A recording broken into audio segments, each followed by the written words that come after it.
You've hinted at restrictions on legal immigration. Is that necessary? What kind of restrictions are you talking about? We've got a problem. We've got to secure the border. We've got to enforce the law. No amnesty. If someone wants to be a citizen, they need to go back to their country of origin and go down the normal pathway. The legal immigration process, it should be one based on standing up and making priority number one, American workers, American wages, and a strong way to improve the American economy. You're listening to the Laura Ingraham Show, 855-40-LAURA. That was a fun moment. I think it was last week on Special Report. Scott Walker stopped by our Fox studios and did a sit-down with Brett Baer. And on that issue of the number of legal immigrants coming into the country, and Jeb calls them economic immigrants. That's a new phrase. Scott Walker was just, look, anything we should do should be to the benefit of America, the American family, the American workers who haven't seen a wage increase in 15 years. And I think that was music to the ears of many Americans across this country. Isn't it refreshing to hear politicians who say things like, well, of course we love immigration, but it has to work for America?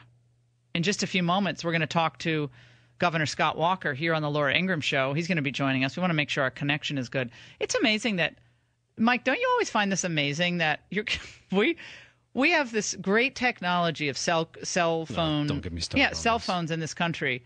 All these great advances in technology. And I think most of the time, cell calls are awful. I mean, they're just not clear.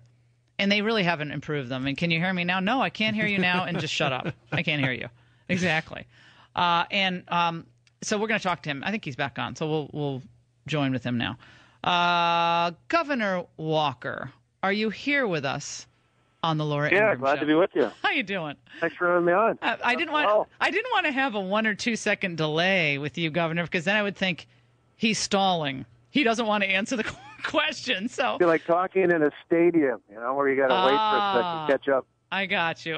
First of all, you were in Oklahoma over the weekend, the big Southern Leadership straw poll, and I guess Ben Carson came in first. You came in second. But the reviews of your performance there, I'm looking at the Washington Examiner piece, pretty phenomenal. I mean, Carson had lots of people supporting him there, but you got a great review from the crowd. Unbelievable. Yeah, it was good feedback. I think both Ben Carson and Ted Cruz had an organized effort, and give them credit for that. They had, paid for folks to be there the whole bit. We go to those events to speak, but we don't organize. We figure our organization's going to come out in the field should we get in. It's going to be in the caucuses and the primaries, but yeah, the response was great. People, I think are hungry. As I pointed out the other day, they want someone who can fight and win. There's a lot of good people I know who either in the race as Republicans or thinking about it, who are good fighters. They fought the good fight. They carry the banner. A lot of them in Washington, but they haven't won anything yet.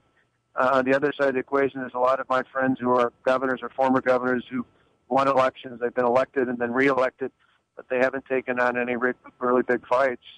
The point we made the other day and have been making in the last week or two is I think voters, not just in the primary, but in America in general, want somebody who can do both, fight and win, not just elections, but win the really big battles that matter to common sense conservatives like us.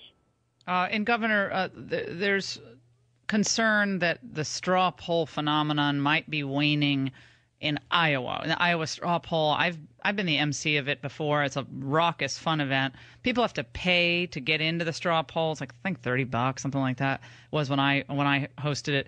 But they're concerned that you might not be in the straw poll. I don't know if you've already determined that or not. But this is what Jeb Bush said a few days ago. If I go beyond the consideration of this and be an active candidate, I'm going to campaign hard here. And I just don't do straw polls. What's your reaction to that and your approach here? Well, I love Iowa. I actually lived there for about 7 years as a kid, from 1970 to 77. My dad was a minister at the First Baptist Church at Plainfield, a big town of about 450. But we'll make an announcement about a month from now as to what our intentions are after our state's budget's done. We haven't made any commitments for anything that requires a candidate until we're officially there. But whether we are in or not in, and whether we're in or not in that straw poll or any others, we're going to make If we get in as a candidate, we're going to make a strong play in Iowa.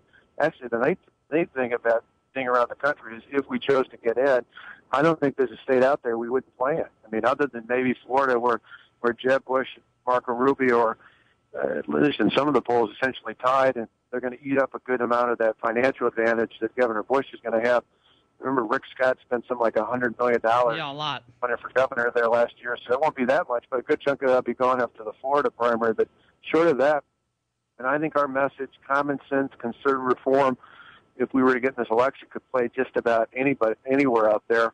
And I think, if we ultimately ended up being a candidate, we'd be focused on the caucus in Iowa and the primaries in places like New Hampshire and South Carolina on down the line. The president spoke yesterday with some moving words on Memorial Day about the sacrifices of our war dead.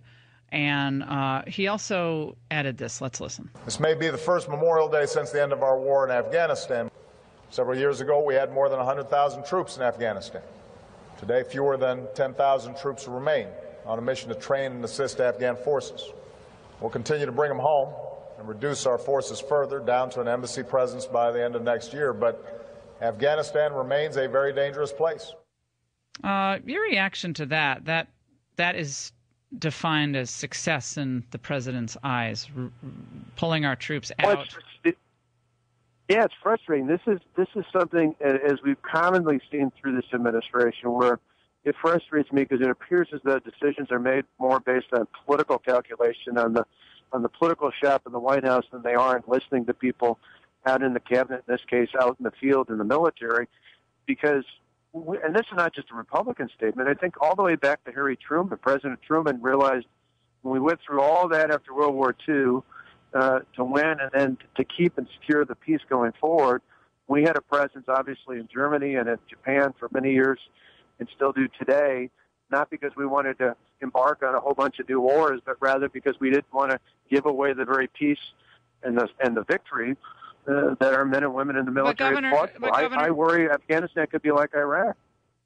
But Governor, the problem though, and I understand this, but the problem of course is that we lost the presidency, right? So we lost because we lost the people on these wars. Obama gets into office after saying, this is what I'm going to do, and he did it.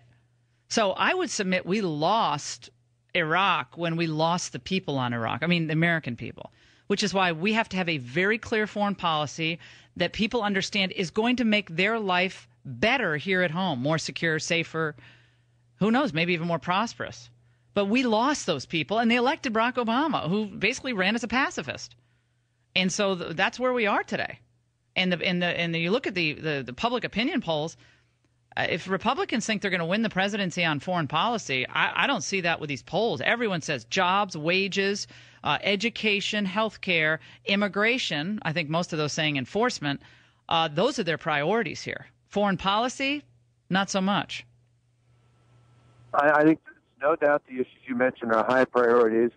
I do think if Hillary Clinton and the left somehow think that the media is going to give her a pass because she was the former Secretary of State, I would submit that the areas in the world that she's had a heavy hand on during the first term of President Obama are the areas the most messed up around the world.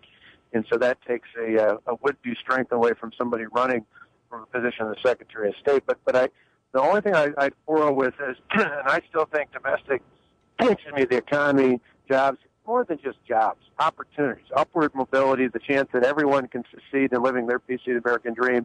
The left measures that by how many people are dependent on the government. I think we, as common sense conservatives, should measure it by just the opposite, by how many people are no longer dependent. But I do think that people recognize, particularly in the last year, that the threat is not something that's just overseas, that when you look at the problems with the Islamic State, with Al-Qaeda, with others around the world, this is not something that's just about containment in the Middle East. This is something that's creeping ever closer to American soil. We've seen it in France. We've seen it in Belgium. We've seen it in Canada. Heck, a month or so ago, we saw even a snippet of it appear to be present in places like Texas. I do think there is a growing concern in America that this administration, this country, is not doing enough to ensure that radical Islamic terrorism doesn't grow out of the spots it's at, Syria and Iraq and Iran, for that matter, and elsewhere around the world. And so I do think that's a strong element. But I think you are right that it's still not just about jobs, but about the size and scope. I always thought the problem with the federal government today is it's too big to fail in the eyes of many. We need a government that's small enough to succeed, and that means sending major portions of that back to the states and ultimately to the people. We're talking to Governor Scott Walker here on the Laura Ingraham Show, and I just learned that our dear friend Craig Shirley took time off from his full-time obsession with his great profession of writing wonderful history books. He's a biographer of Reagan. That he's actually sees something in you that's very Reagan-esque, and he signed on to help out your campaign. That's a big one. Shirley's a serious individual, and that turns a lot of heads, I think. It's huge. Well, it's been helpful. Even last week, we were in Washington, met with a broad coalition of conservative from social to economic and fiscal conservatives out there. It's been interesting. Some of those either candidates or would-be candidates are already starting to violate a little bit of the Reagan 11th commandment, trying to distort a bit of our background. For example, in fact, years ago we talked at the Wisconsin Right to Life dinner when you were a great speaker there. I'm 100% pro-life, have been throughout my whole career.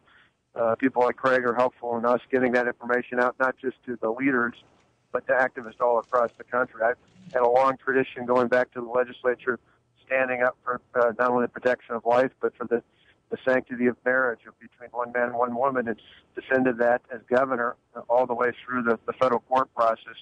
So religious liberties are something that are inherently a part of our state's constitution in detail, just like I believe they are in our nation's constitution. People like Craig help us make that case and make it clear that while I'm probably most well known for taking on the big government union bosses, that really I'm a full spectrum conservative. If we got in, if we were to get in the race, we'd want to make the appeal across the board. There's a piece I just saw, I guess David Koch was on with Larry Kudlow on his radio show over the weekend, and obviously the Koch brothers are huge forces in the donor base of the Republican Party. They said they'll spend close to $1 billion in a variety of ways, PACs and other efforts, and they will, he said to Larry that they haven't decided, it's just one person. They might in fact give donations to multiple candidates. Do you anticipate getting help from them? And obviously you would welcome it, I assume. You need to make up the gap with Jeb. Yeah, if we were to run, we certainly would do that. I always said you don't need to have the most; you need to have enough to be in the same on the same playing field. And we think we've got a powerful message. We raised the last 4+ years running for governor 3 times in 4 years. We raised about $80 million. Although there were a lot of big donors, there's no doubt about it. About 70% of our donors, people give us $75 or less. So we know it's not just the big donors. Excuse my voice. It's the everyday American citizens who send us $25 or $50 who say we want someone who's going to stand up and fight, win for us every single day. And I think that's ultimately going to be our appeal if we get in it. Someone that can fight the big fights on common sense, conservative reform after reform, and then win. Not just talk about it, but actually get it done. And I think that's the appeal, big or small life. Hey, Governor, we're going to send this over to your crew, this piece, so you guys can read it for yourself. But the Hill has a piece about how now Republicans on Capitol Hill, after years of saying, we got to cut government, that they're all now in the spending mood. They want to break through all these budget caps that have helped reduce the budget deficit over the past few years, and quote a number of these congressmen saying, we need flexibility to spend. Do you think that's a smart pathway for the Republicans to go down with the Democrats, increasing federal spending at a time where we've seen some progress on this, cutting spending? No, I think it's a bad idea. I think it's one of those where if we're just a little bit less bad than the other side, the voters are going to vote for people who are unapologetic, big government tax and spenders out there, and that's what you get out of people like Hillary Clinton, the left. When I came in a week after the 2010 election, I met with all the new Republicans who've been elected in the state assembly and the state senate. Everything was Democrat before our 2010 election, and I said, it's put up or shut up time. We're just a little bit less bad than the other side. They'll have every reason to throw us out. The good news was in our state and a lot of other states like ours, after the 2010 election, we did step up and do what people voted us in to do, and we took on the big government special interests. We got taxes under control. We got spending under control. And you were reelected by a huge, 12 points. You were reelected because you did what you said you were going to do. I don't mean to interrupt you, but This is what I'm saying. that's Is right. Republicans on Capitol Hill are now touting we're working with Obama on free trade. We're not going to oppose them on immigration amnesty. Now we're going to bust through the spending caps. This is just a recipe to get wiped out in the Senate, if you ask me. And I just think it's a complete and utter disaster. One final question. I know we're out of time almost, but have you ever thought of, again, if you run, and I know you're going to run, but if you run, when you run, would you ever consider early on in the primary process banding together with another candidate? Because we see the power of the Bushes, what they're going to do, the money they're going to raise. Have you ever thought of an early coalition, trying to form an early coalition with another governor, someone like a Kasich, who knows, maybe even a Christie or a Jindal? Or has that ever crossed your mind? Oh, you'd be surprised as to how many people brought that up. It's one of those things we consider just about every idea that people bring out there. But right now, we're not even in the election, not even in the campaign. If we get in, we're going to make our case, and then we'll see. I mean, as you know, I've been unconventional, so I don't write it off. But we got a ways to go before we can even consider something like that. I'm always cooking up ideas here, Governor Walker. It's great to talk to you. Congrats on the great performance in the straw poll.